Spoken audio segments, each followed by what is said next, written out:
This is a new segment we're trying on the show. We'll do this from time to time, called What's in Your Toolbox. And the one that I wanted to start with this time is TCP Dump. We talk on the show all the time about, what packets we're seeing out there. And so those of us who do this all the time, we know the tools real well, but maybe not all of our viewers really know the tools. So I wanted to take a little bit of time and talk about an oldie but goodie, one that I think is really crucial, and that's TCP Dump. TCP Dump is based on libpcap, and they were both developed by Van Jacobson at Lawrence Berkeley Labs back in the late 80s. And one of the things that they also developed at the same time is the Berkeley packet filter syntax, which I'll show a little bit of here. TCP Dump is the basic tool that we use for doing packet analysis. There are newer tools, there are nice GUI tools. Sometimes their decoders don't always work. So going back to the original, going back to TCP Dump is I think useful. Mm-hmm. So Jim, sorry for the interruption, but just a little comment on this. I think I just wanted to sort of emphasize or reinforce your point. Some of the best tools are actually the simplest tools. It's really nice if you have to have a sort of a graphic user interface for something that you need to do very routinely, and it's all really kind of laid out for you. But when you're having to twiddle with things that you're not sure where you have to go next, having the simplest tools and be able to put the pieces together is, why are Legos such an attraction? It's because you got really simple little pieces and you can turn it into something big and complex without having to go through a lot of gyrations. So anyway, I forgive the exactly. That's why I think understanding TCP Dump for those of us who have to deal with network traffic and network attacks is really important. Mm-hmm. Yes, Wireshark is nice, and in fact, one of us will probably do a What's in Your Toolbox segment on Wireshark at some point in the future. It's really nice, but the decoders don't always work. The packets can be corrupted.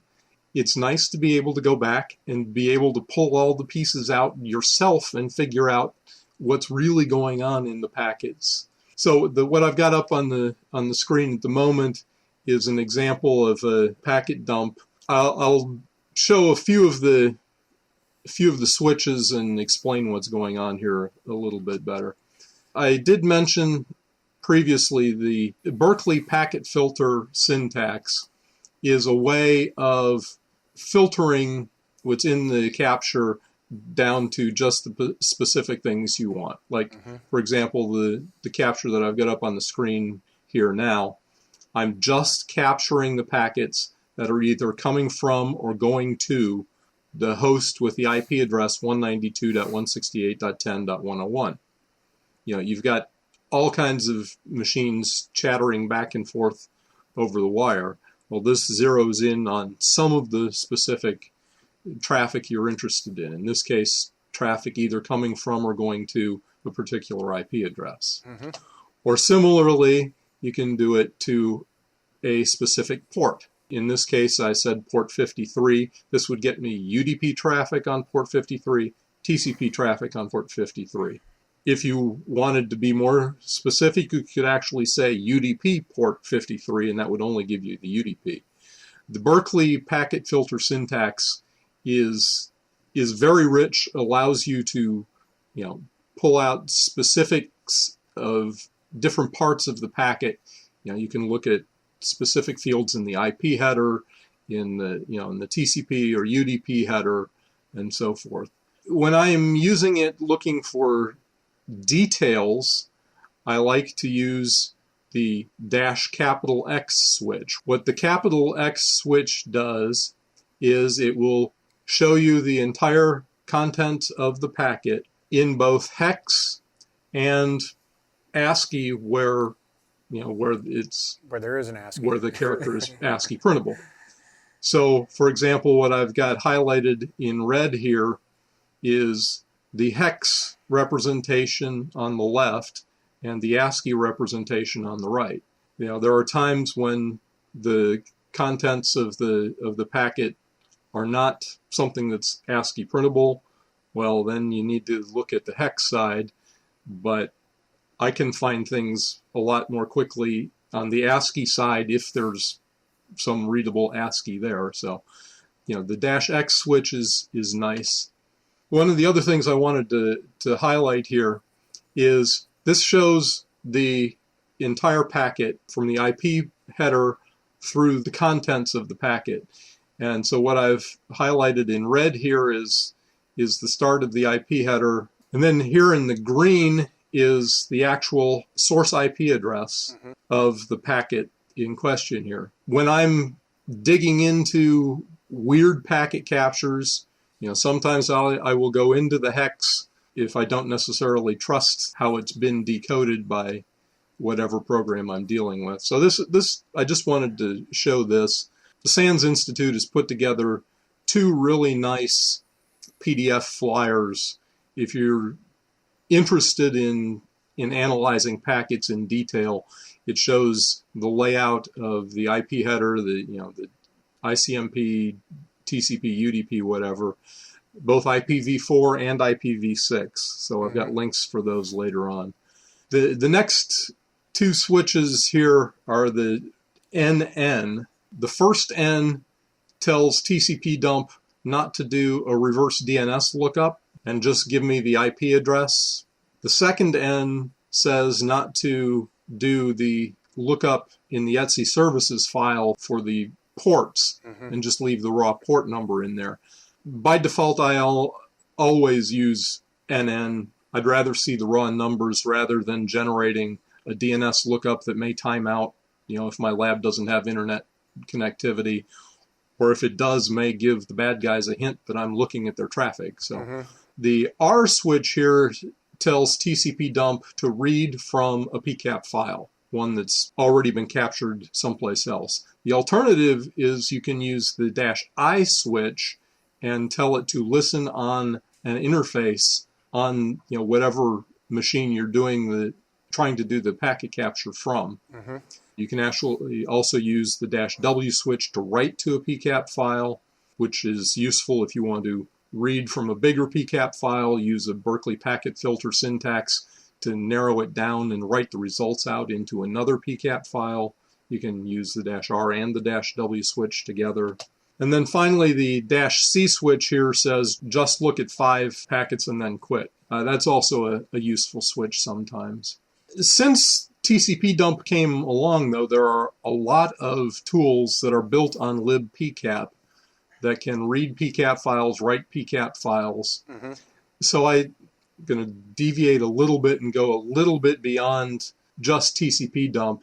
One of the things that I showed in the previous slide, you'll see it shows a timestamp, IP, and then an IP address dot a port greater than sign IP address dot port.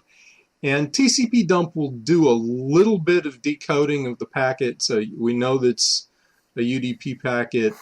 And in fact, because it's on port 138, it knows that it's NetBIOS. One of the things that I kind of like, if I don't want to do the decoding of the IP header and the UDP header or the TCP header myself, we know Snort as an IDS.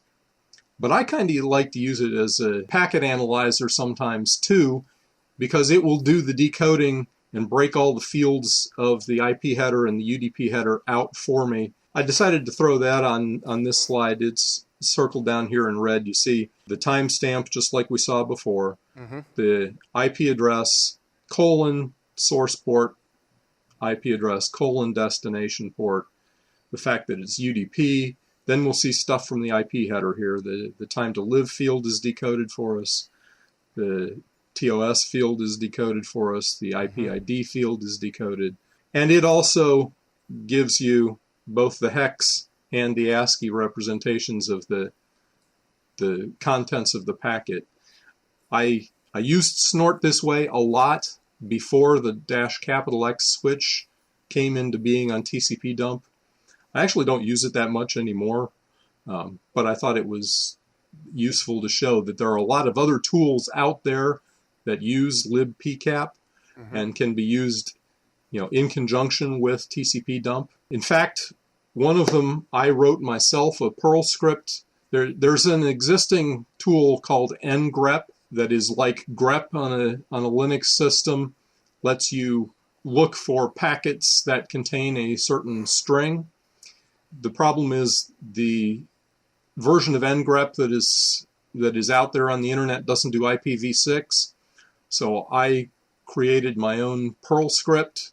There's a link here, you can see where to go get it. But here's an example where, looking at that same PCAP file, I wanted all packets that contained the string mail slot in it. And that first packet that we had been looking at before was the only packet in the capture that contained that string. So this is just another example of additional tools that also use libpcap. You can find TCP dump and lots of documentation about TCP dump at tcpdump.org. It's available in most Linux distributions. You can install it from the maintainer.